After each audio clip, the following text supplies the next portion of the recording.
So welcome, chocolate fans of all flavors, no matter where in the world you might be tuning in from today, for today's Chocolate Life Live. My name is Clay Gordon. I've got special guests today who are part of the Penn State short course on chocolate making that's going to happen in June on the campus at Penn State. So give us a few seconds to run through the introductory video. We'll be back on the other side for our conversation today with about the Penn State chocolate short course.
So welcome everybody to today's Chocolate Life Live. My name is Clay Gordon.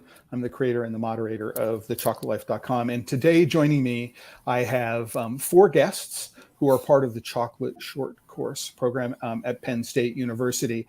And Greg, I'm going to start with you because you're the one who reached out to me and told me about this class. And I was the first, you were the first person among the group that I reached out to. Can you tell me, I think we should also not just introduce yourself before we do this, but I'd also like to introduce in the order.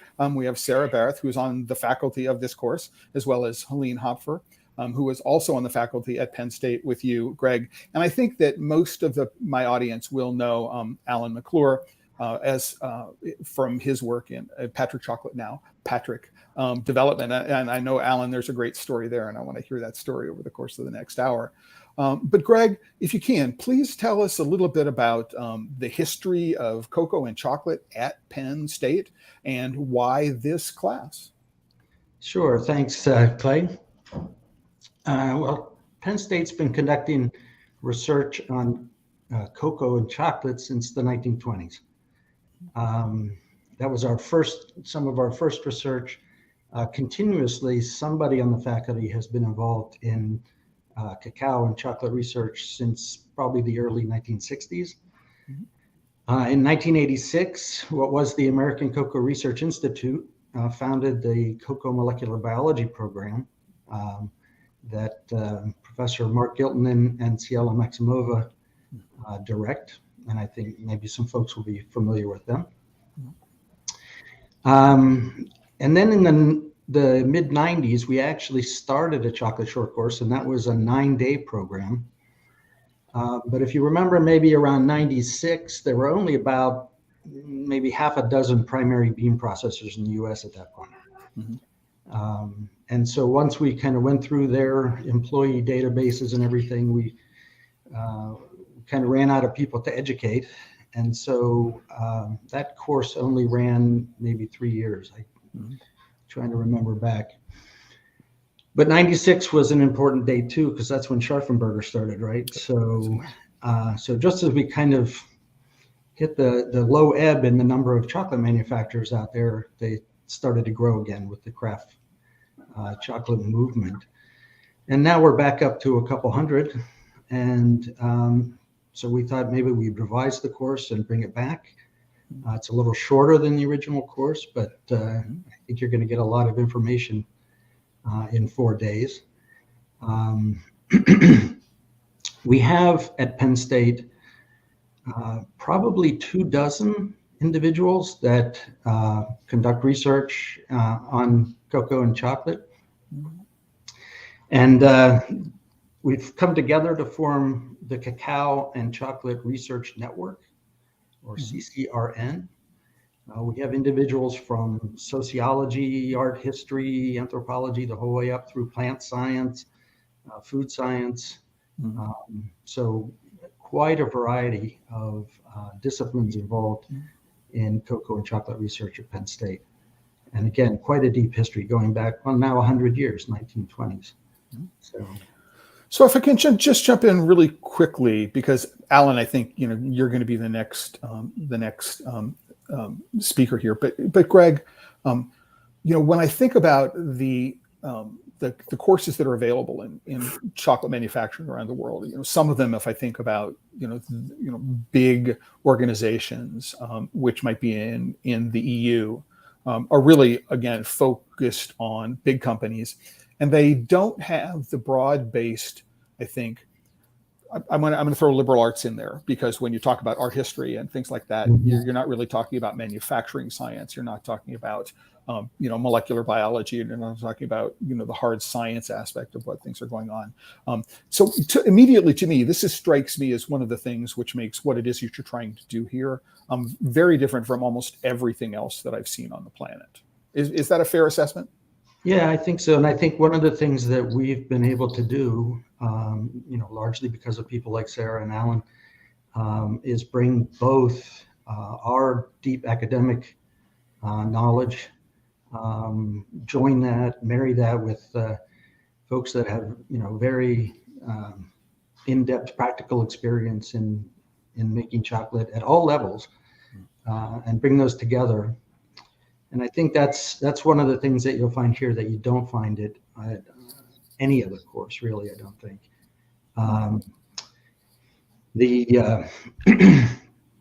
The other thing is we have, for instance, in the pilot plant, a variety of means to make chocolate. So one of my expertise is in milling or grinding, and we have about every kind of mill you can imagine to make chocolate. And so one of the things we can demonstrate is, well, what's the difference between a melanger and a roll refiner and those kinds of things. We have all that equipment, and attendees of the course will be able to get their hands on that kind of equipment.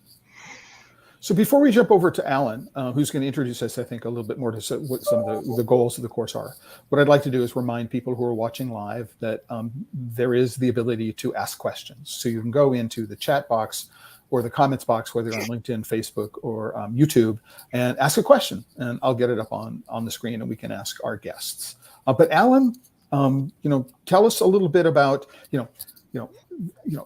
I've seen classes from what it is, ZPH in Germany. Yeah, I've seen the classes that are offered by, for example, École Chocolat.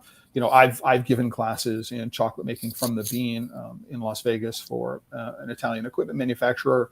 What are the goals that you are looking for to achieve? And if you can, how does your practical experience coming out of Patric Chocolate and the new PhD work you're doing inform how the agenda, the itinerary over the course of the class has been organized? Sure, great question.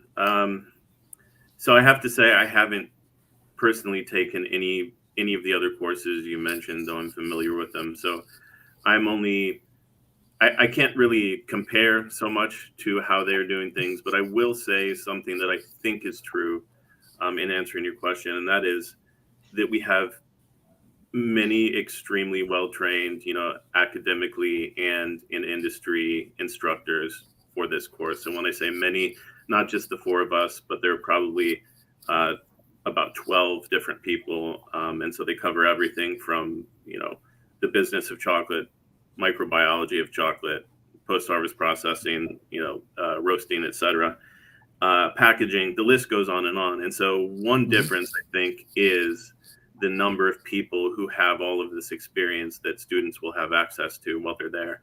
But what I would say is that it's for current and prospective craft and industrial chocolate makers, with and without technical inclination. So people don't have to feel like they need to be trained scientists to come to this. That's absolutely not true.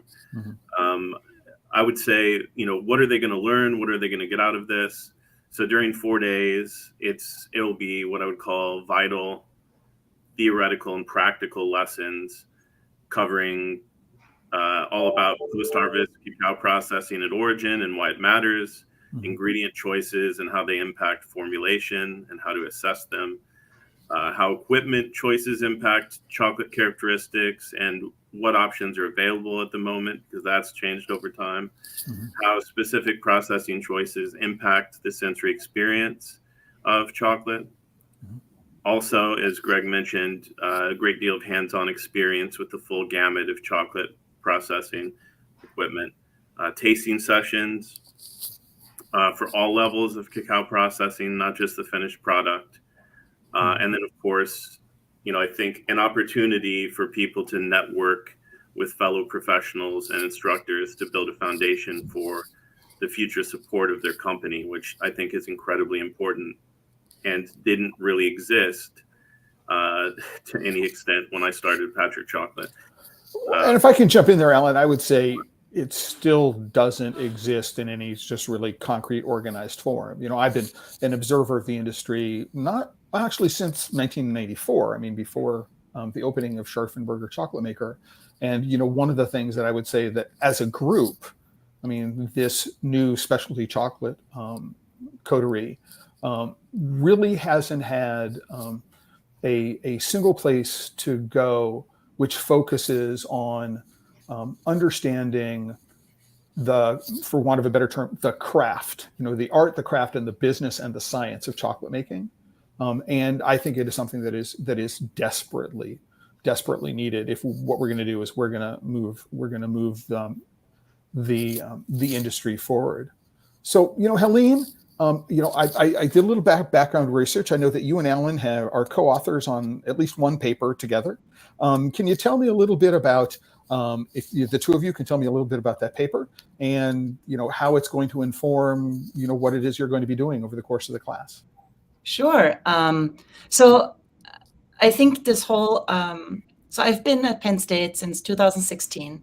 I haven't worked with chocolate before, but as somebody who is scientifically interested in complex foods that we don't necessarily eat only for nutritional content, but mostly for enjoyment and pleasure, chocolate is definitely fitting in that category. And so arriving at Penn State and having now, worked with Greg Ziegler and Sarah and Alan over the past years, this is a really exciting topic where a lot of my fundamental knowledge in sensory and consumer science can be applied in on chocolate or towards chocolate.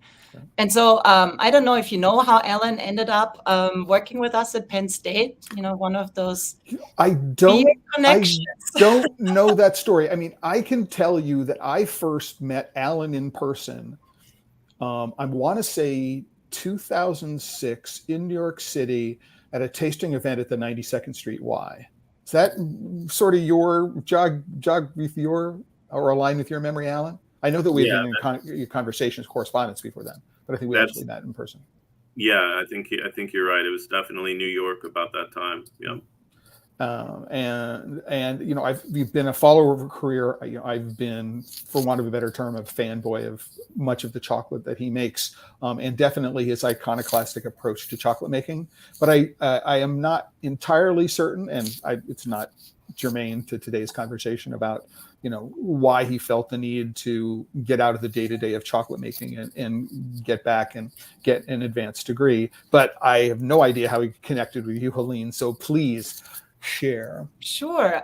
So, it's one of these connections between academics. Alan and his postdoc advisor, PhD advisor, Dr. Grün at the University of Missouri, were convinced that in order for his roasting PhD work to be really impactful, there needs to be a sensory evaluation portion as well, to understand that human response to those different chocolates. And so he was looking for somebody who could do it. And one of my postdoc advisor, Hildegard Heyman, who is at UC Davis, used to be at University of Missouri. And Ellen and Dr. Grün reached out to her, and she's like, I'm not doing chocolate, but Helene just started doing chocolate work at Penn State. So that's how Ellen then reached out, and years ago now. But and for people who may not know a little bit of the history, I mean, UC Davis, I mean, I know the name Terry Richardson and Richardson Research and his connection to Davis. So, that nexus makes a whole lot of sense to me. Yeah. And so in the end, we decided that the sensory portion for Ellen's dissertation work was actually collected here at Penn State. And so that's how we really got started to work together. And I think in retrospect, that was really one of these most successful serendipitous experiences, because with Ellen coming here and, wanting to be involved with the data collection and being the meticulous researcher and scientist he is, to try to really understand all those aspects that might affect the final product, he came here. And this is one of at least 2 or 3 more papers to come out of the sensory work on a fundamental understanding of the effect of roasting temperature and time on sensory perception. Gotcha. And for those people who are watching either live or will be watching this in the future, you may have noticed that there was the research paper itself, one of them, for display on screen. And if you go to TheChocolateLife.com and click on the post for today's live stream, you will find the links to those papers, so you can go take a look at them yourself and take a deep dive in what it is that they have to say, and know that. And if you are planning on taking the course, what I would say is read those papers and use them to help develop a set of questions that you might ask while you're there. They will give you insight in advance that can be used to drive your understanding. Because certainly my experience tells me that if you are active in terms of questioning and working with your faculty, which is rather than being a passive participant, it's not only is a better experience for you, but it's a better experience from everyone in your class. We all have the thing. If you're thinking it, somebody else is thinking it. If you don't ask it, maybe no one else will. So you should ask those questions. So I encourage everybody, and the links are actually in the post today. But if you're watching live and you have questions you'd like to ask any of our guests, please put them in the comments in the chat, and I will get them to you. Get them up on screen, and we can discuss them. But Greg, before we get to you, if we can, we haven't heard from Sarah yet. Right, and I'd like to bring Sarah into the conversation. I'm hoping you're in a tropical location, because it sort of looks kind of tropical behind you. I'm still in New York City, and we're just coming out of winter. We might, we had snow over the weekend, and so we're kind of there. Are you calling in today from Trinidad? And I know that you have a professional connection with Meridian Cacao, so please triangulate with us and what it is that you plan to be focusing on during the course of the short course. Right. Thank you very much, Clay. And hi, everybody. Yes, definitely coming to you from a very tropical region. A bit of sun. We've been having seemingly one of the wettest dry seasons known to mankind since my arrival on this planet, in this country. The Meridian link and my contribution to cacao. Well, I came to cacao from the academic route, having worked at the Cocoa Research Unit for about 13 years. And then I got into active extension services work as an independent services provider at the time.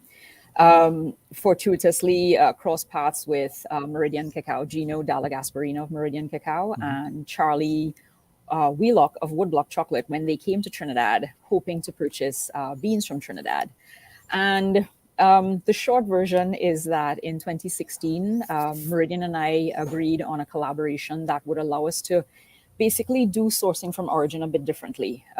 Most folks were used to sourcing large containers of material from Trinidad coming from, most of the legacy estates. But we recognize that Trinidad, like anywhere else in the world producing cacao, is not a single flavor profile. It's not a single story. And so Meridian really wanted to source for the craft market, because it is a boutique business, right? Focusing on very, very exclusive lots.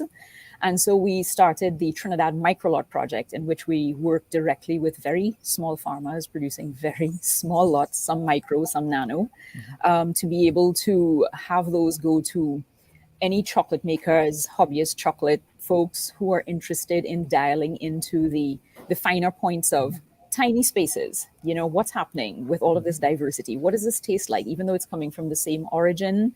Wildly different flavors, even though we have the same genetics roughly across the country, right? So my work for Meridian, and then the wider circuit, both in Trinidad and the Caribbean region, is that of working alongside the farmers to provide the technical expertise to build their own capacity in place to better manage the processes and have them understand the absolute crucial value that they bring as the first responders to working with cacao, how much they influence what folks like Alan and other chocolate makers actually inherit when they get a bag of beans. It's not just a bag of beans. There's an entire history that goes with it, not just with the genetics, not just with the environmental parameters that weigh in, but also with how these farmers, with their hands, how they influence through decisions that are made, informed, uninformed, and a mix thereof, how that influences what we're able to work with to showcase high-end quality cacao that cannot hide in a single ingredient or even a 2-ingredient bar. This is what craft is about, really showing the craft that starts at origin and then continues with the chocolate makers. So Art Pollard, whom I'm sure all of you know, is famous for saying, the problem with chocolate is that every step is the most important step, right? And one of the ways, you know, when I talk to people about this topic is I will say, you know, the difference between a good chocolate maker and a great chocolate maker is the great chocolate maker will do everything they can at each step of the process to maximize the potential, right? Which is represented by the genetics of the tree. So you've got the tree in the ground. You need the tree to be healthy. You need to do all of this stuff. You then need to harvest properly. You need to do all the post-harvest processing properly. And that's just the start of the process. You know, if many chocolate makers have their fingers back in these processes, not all of them do, right? But once you get it, your job is to maximize the potential, which is associated with what it is that you've received. And there is a sort of, I want to say, visceral response that you can get, right? By, you know, being at Origin, you know, certainly it was many, many years before I made my first trip to Origin, and being all of a sudden, all of these things clicked, right? How much hard work it was, what the work was, and other things. But being able to get that understanding of the importance of the direct connection for me was really, really important. Greg, I think you had something that you wanted to share here.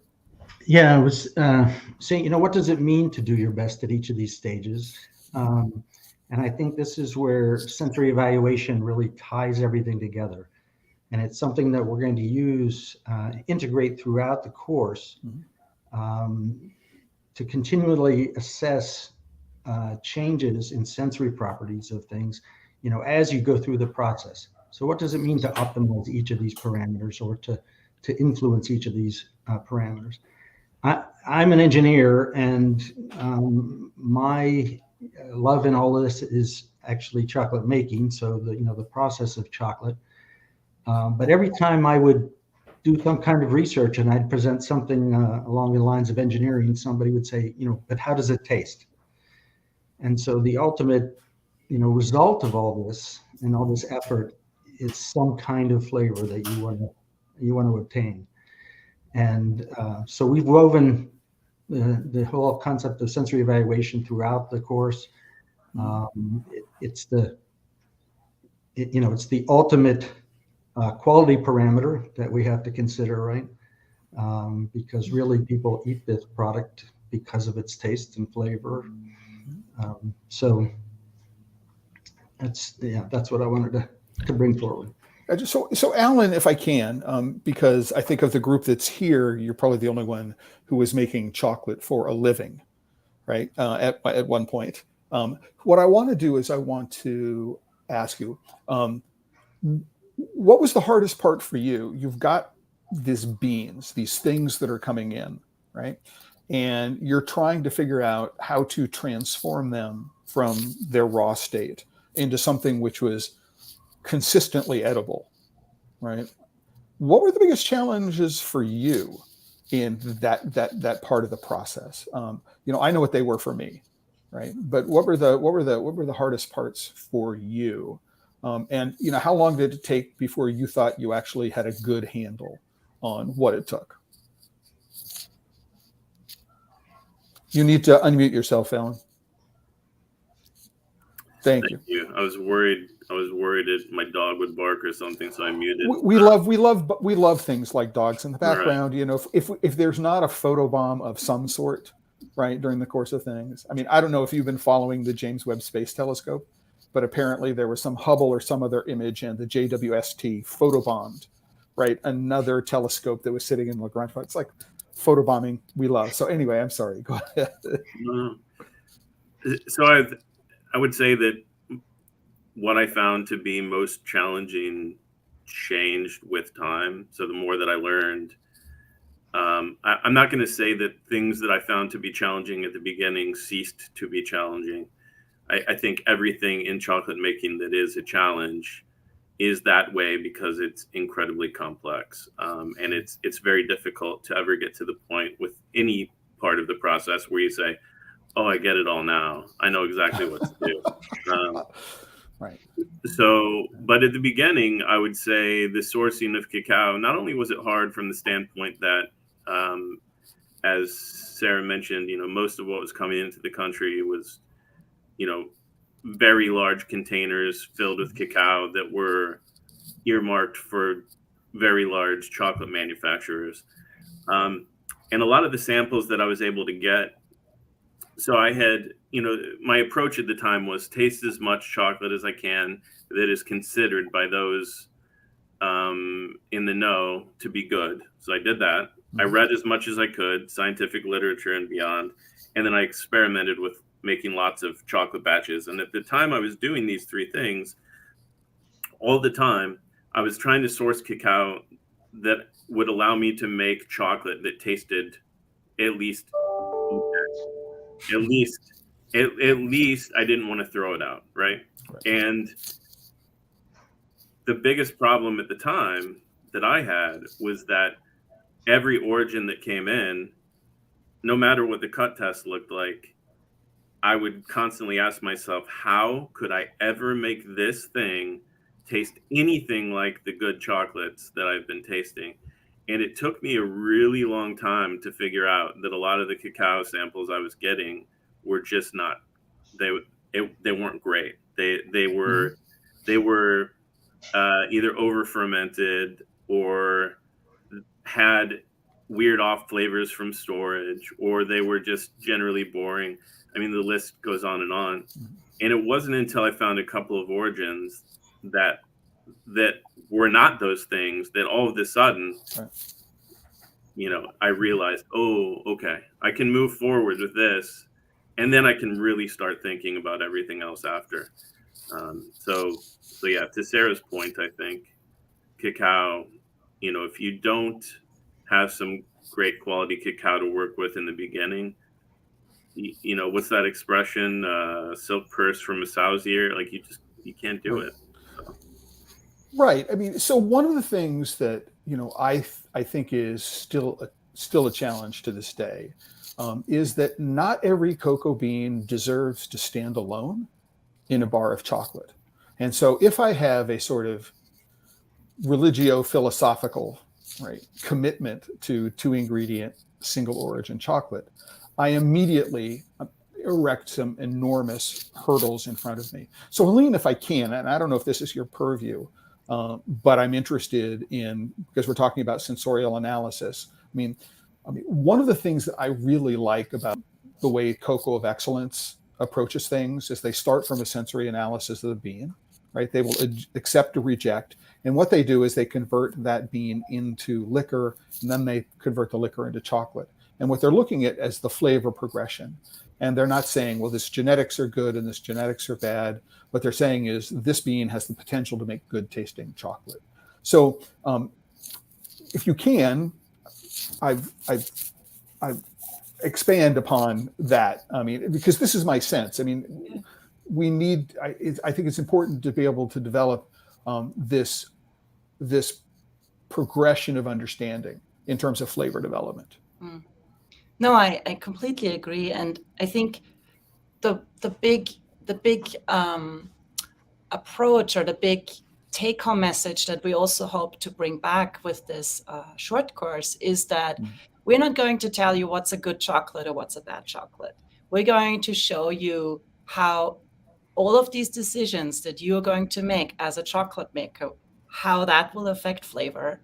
We will provide you with some basic vocabulary so that you could start moving away from like, ooh, I don't like it, to maybe, ooh, I don't like it, and here is why, right? And then moving even further, it's like, oh, I don't like it, this is why, in my own perception. And I think I can try doing X, Y, and Z to move it from I don't like it to I like it, right? So I think this idea that we move away from this is good, this is bad, to we are all very different when it comes to perception.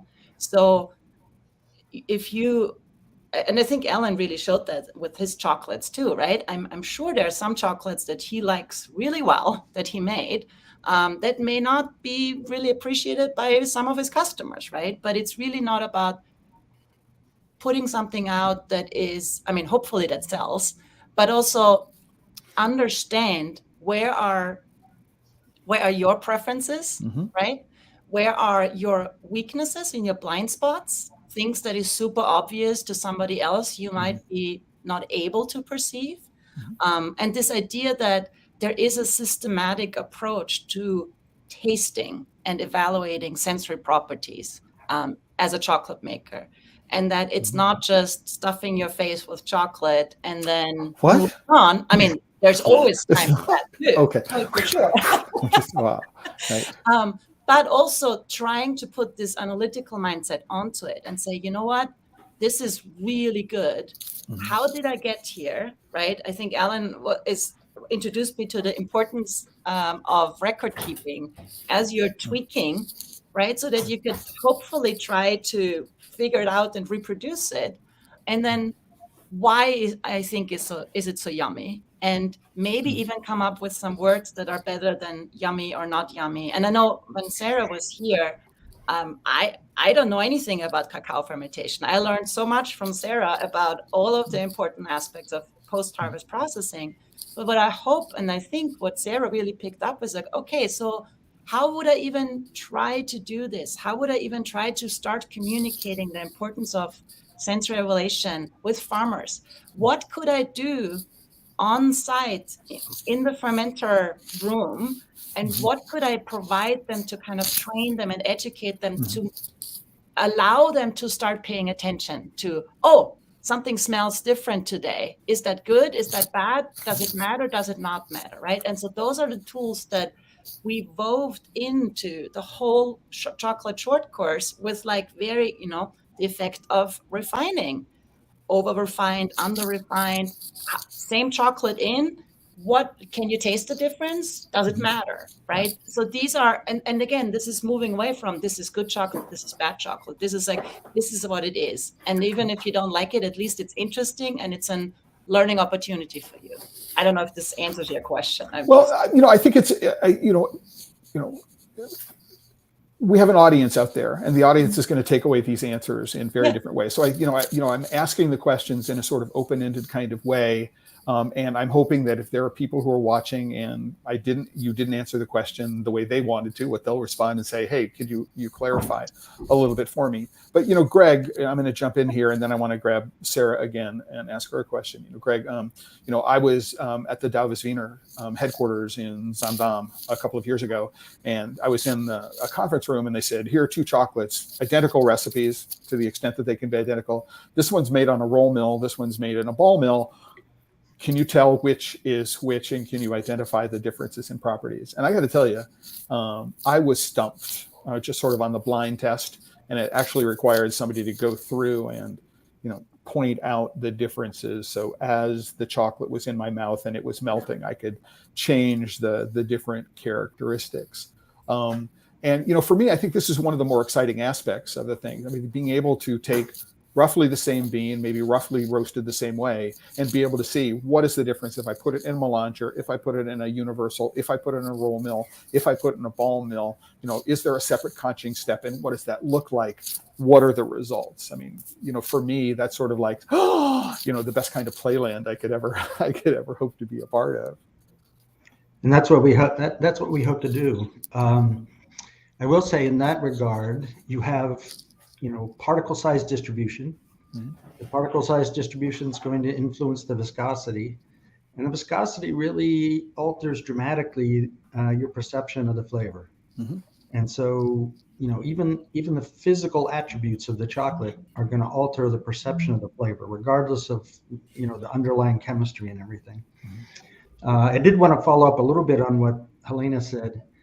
And I think what was an underlying question or philosophy that you were talking about, and that's this idea of single origin versus a blended chocolate.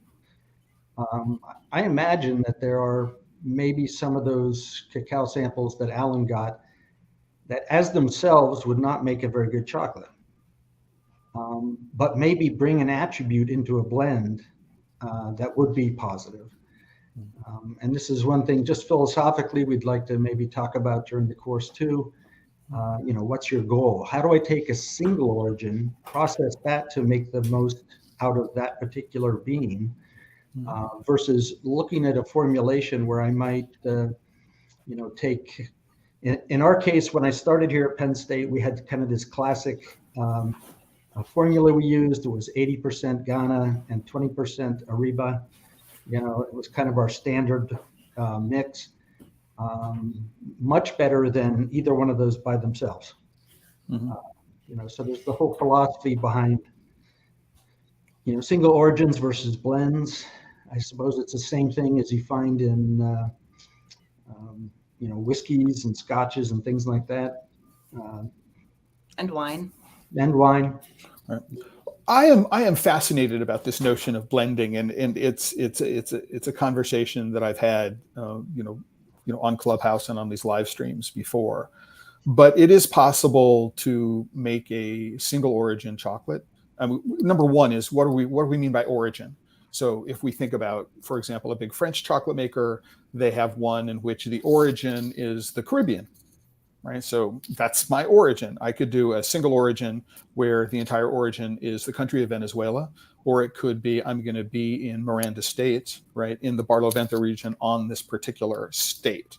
So we have this really, really broad range of definitions of what could qualify as single origin, right, which I think is really, really interesting. So I can take beans, I might do an okumare, I mean, sacrilege in some terms, but an okumare with a chihuahua, with a carinero, and put something together, which would be very interesting.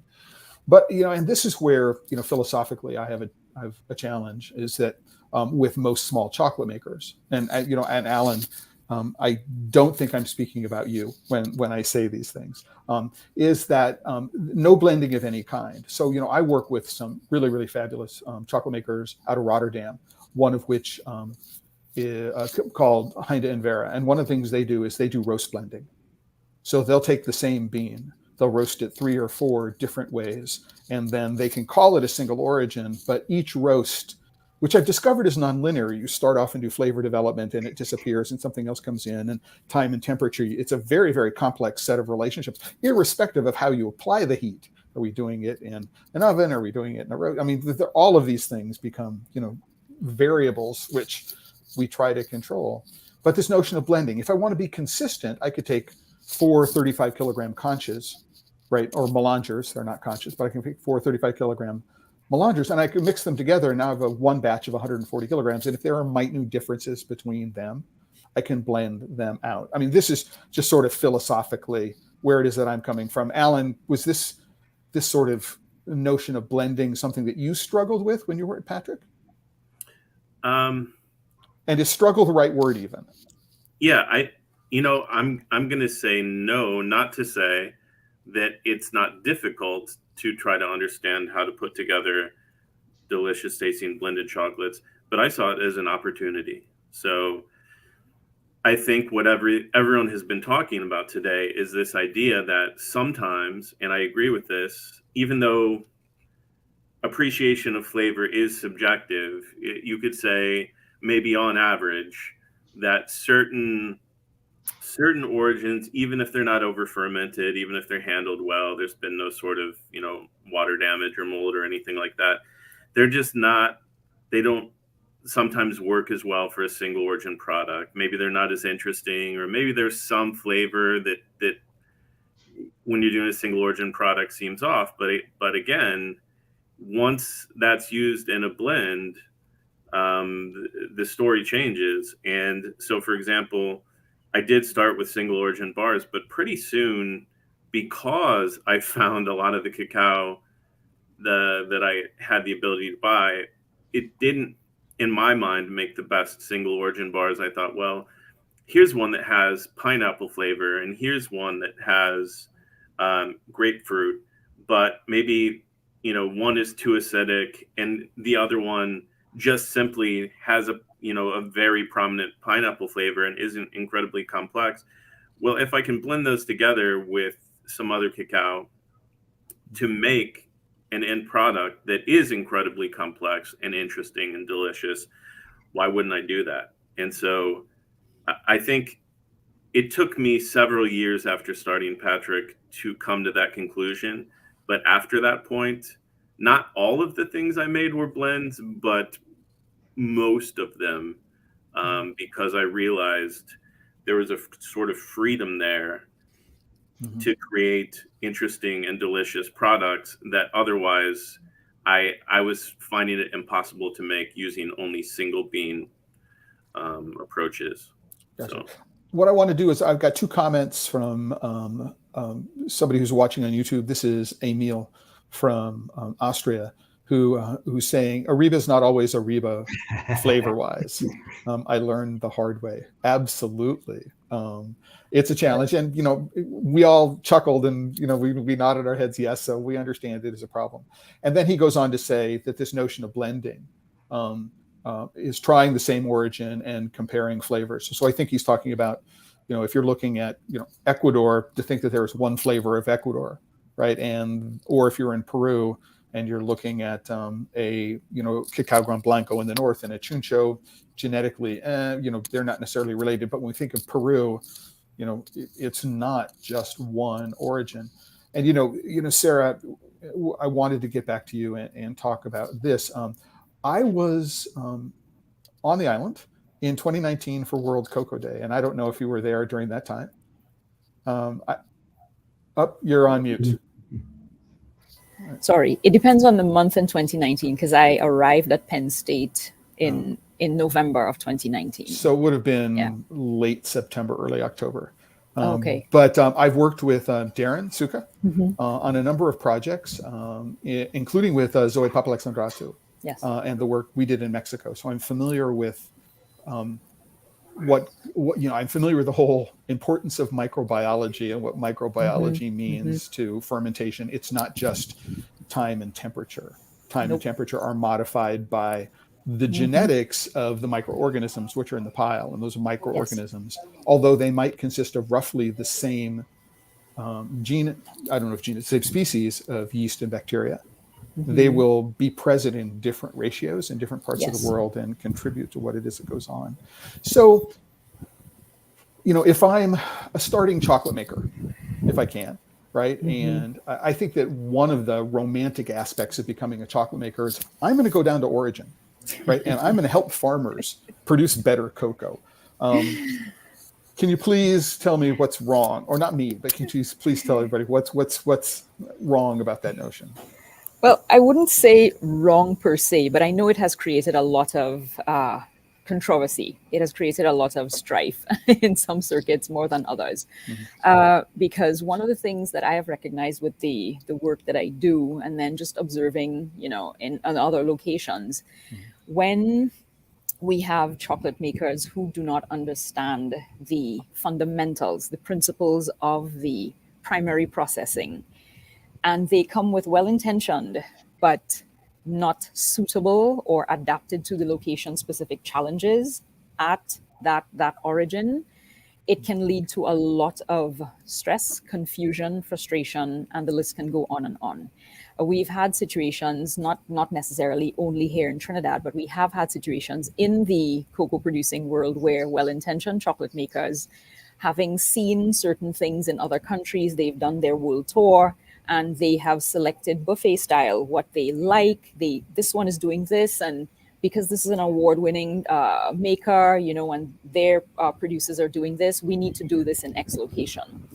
And that has caused a lot of problems for producers and processors, because in some cases, the methods that are recommended, the regimes that are recommended, do not respect the process that actually needs to unfold at that particular origin. And when I speak of origin, I don't speak of a landmass, I speak of a farm.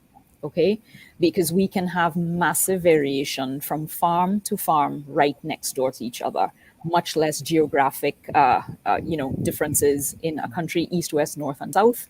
It's honestly, cacao is fascinating and frustrating at the same time.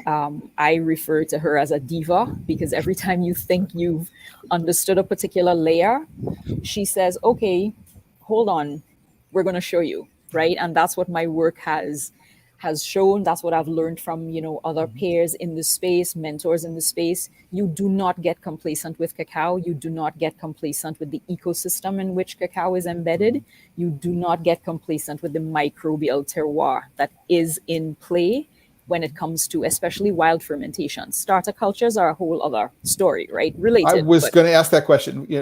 Are you Yes. thumbs up or thumbs down with the notion of starter cultures?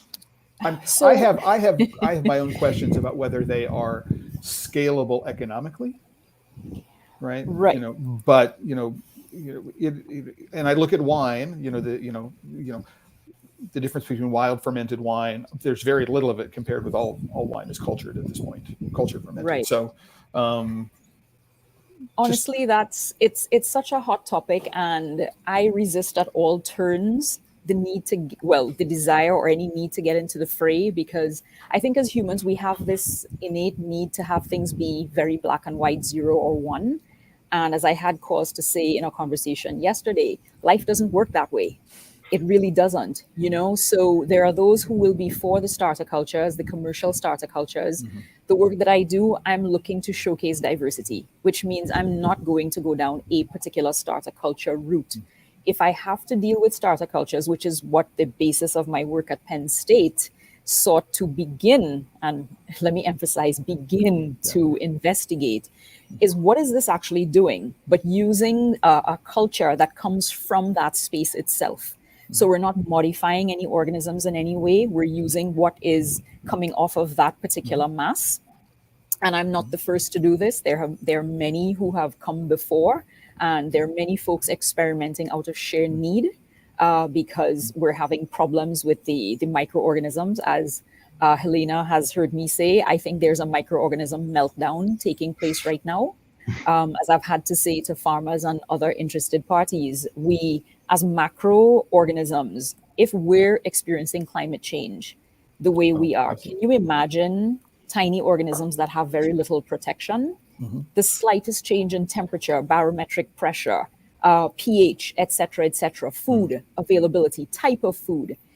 It's a zoo in a fermentation box, and we really do not control anything. We simply facilitate, and we try to facilitate with the knowledge that we have. Mm-hmm. And this is why I think, if I can bring this back to the course that's going to be offered, one of the things that really gets me excited about this course is that we're going to be drawing on so many different aspects of the contributors in the space, from the academics who are looking at it in as controlled a fashion as they possibly can. Even they are, at the mercy of the microorganisms and everything else, right?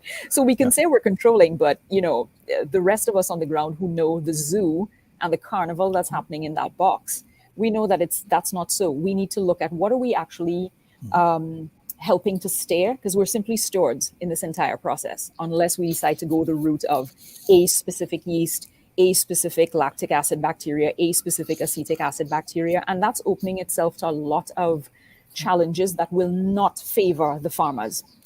Because Well, one of the if I things, can, I mean, if I can, what I want to talk to is now, I mean, the reason why most beer works is it's controlled fermentation. The environment in which it's done is very, very carefully controlled. Same thing is true of most wine. I mean, the environment is very carefully controlled.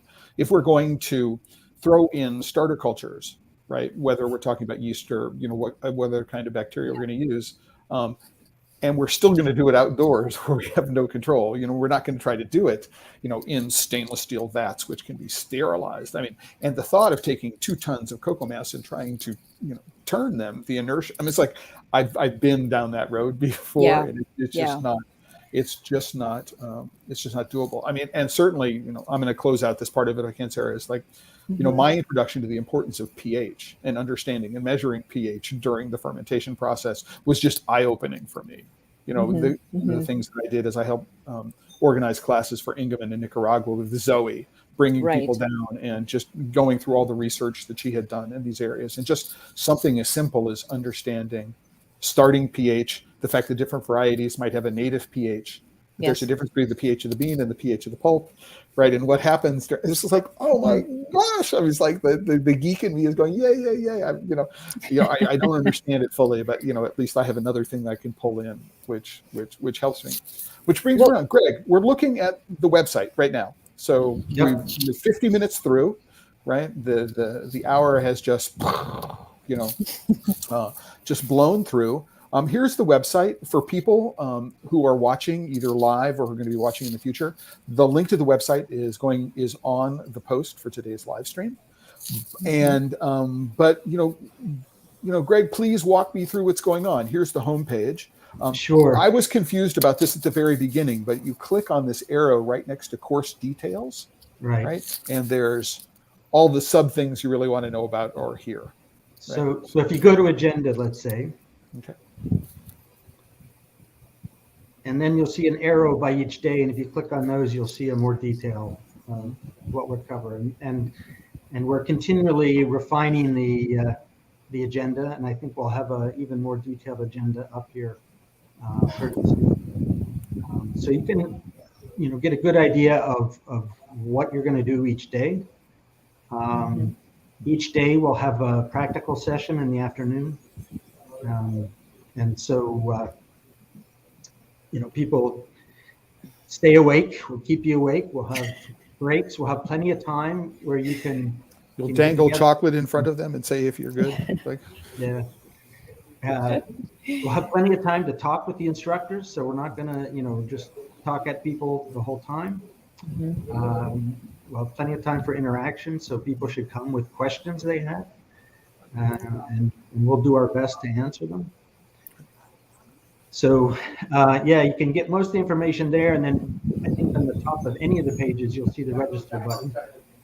Yep, there's a register now. There's a register now button up here. Before I leave the page, what I want to do is just harken back to my own experience.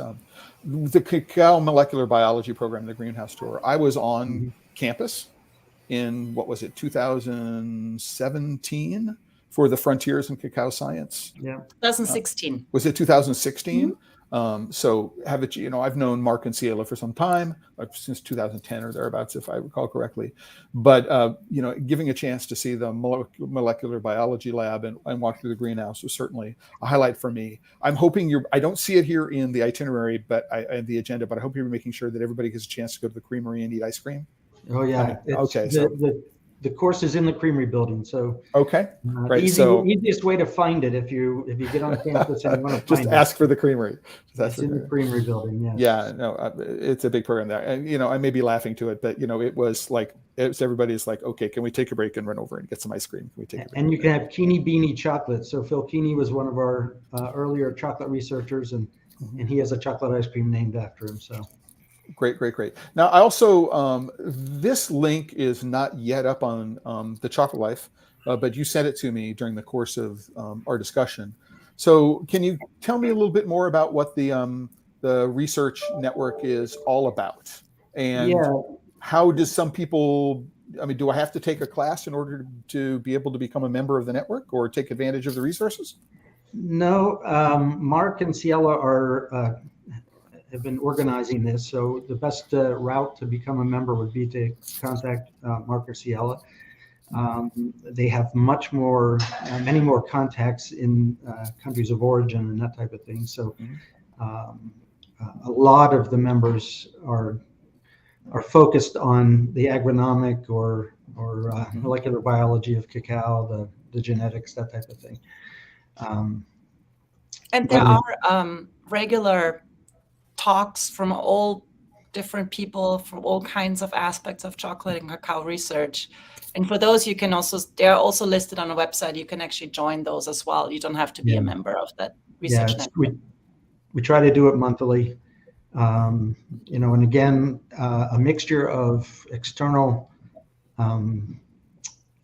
speakers, external presenters, and faculty or graduate students and what their research is going on. So it's just another venue for people to get together and discuss cacao and chocolate.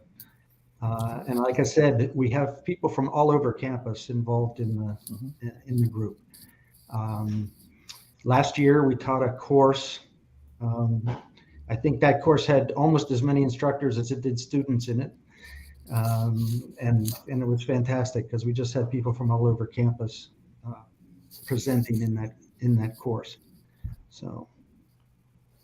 Gotcha. So we've got a couple of minutes left. And what I'd like to do is ask, Helena, I'm sorry if I've been mispronouncing your name this entire time, Alan, Sarah, if there, any closing remarks that any of you have in terms of, your excitement for what this short course is going to be, and what you think you're going to be bringing to specifically to people who might be thinking of attending. Yeah, I can start. Please do. I'm super excited about getting together with all of these people and then taste together, and expand my palate, and also learn from everyone who's attending. I think that's really where knowledge really happens, is through communication and learning and listening to others. And that's how we really move the whole field of chocolate and cacao research and science further. I couldn't agree more. Alan, you'd like to take a cut at this? Sure. I am excited also about those same things. Also, just being able to talk in a bit more of a formal setting about roasting and formulation, it gets me looking forward to it, to say the least. And being around the other instructors and all the students who will be there, again, it just really makes me think back to how things were when I started, and wishing that it could have been a little bit more like this. So it just seems like a very positive opportunity for everyone who's going to be involved. I agree.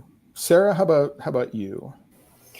Yeah, I'm super excited because for me, it's really going to be an opportunity for everyone, instructors and participants, to really just explore the terrain from start to finish, taste the terrain, no judgments, just really learning to understand the language of this plant, the seed, all the way through to the final tasty product. Yeah, and we're just going to have fun along the way, just brainstorming and demystifying the science and debunking a lot of myths from origin all the way through processing. That's what I'm really excited about. I realize we've had this really distracting background the entire time, and so it's just like, just before it ends, I get rid of it. What I do want to do is I want to thank all of my guests today. Greg, I'm going to come back and ask you to do the actual closing in just a moment. But just point out to people, this is the homepage of TheChocolateLife.com right now. You'll see that there is a story for today's. There's a post for today's live stream. If you click on it, what you'll do is you'll find a series of resources. I've got a couple to add, and I will add into it links, things you might want to do. You can go find this.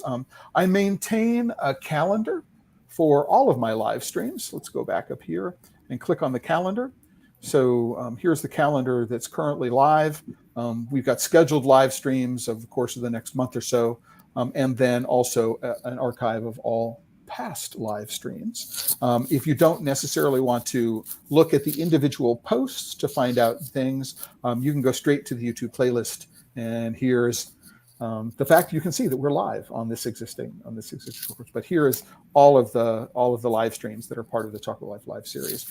If you want to go and do it, this is how I make part of my living. So if you would like to, please like, subscribe, comment, share with others, support what it is we're doing. You can join the Chocolate Life. There's a free chat. There's a free level, or you can support it with your dollars, which I know are hard-earned and difficult to come by. And so I appreciate any level of support that anybody can give to what it is that I'm doing. I don't take advertising. I don't have sponsors. This is just me. And so, Greg, right? Yeah, sure. Can you fiddle us on out, or? Yeah, sure. I'm excited. I'm excited to learn as much as I am excited to teach during this course. In preparing for it, it's stimulated all kinds of ideas on maybe future research projects and that type of thing. And I just want to thank everybody that's sat through this and listened to us talk. And I hope to see you in June. The course is going to be June 20th to the 23rd. Mm-hmm. Right. And all the information is up on the Chocolate Life. There's a link that you can go to find everything that you want to about about this particular course. I want to thank all of you today for joining us. And I'm looking forward actually to coming back after the course, right? And what we can do is we can say, "Oh, this is what we learned. This is the fun that we had. This is where we can see other areas for further education, further research, further development, and further training." Oh yeah, Sarah, thank you very much. I mean, Alan, I think you probably know more than anybody else. On the call today, knows the journey and knows what it is that I've been doing over the course of the last, 25 years or so. I'm definitely want to encourage, the growth of this industry, but I want to do so in a responsible fashion. I'm not just a cheerleader.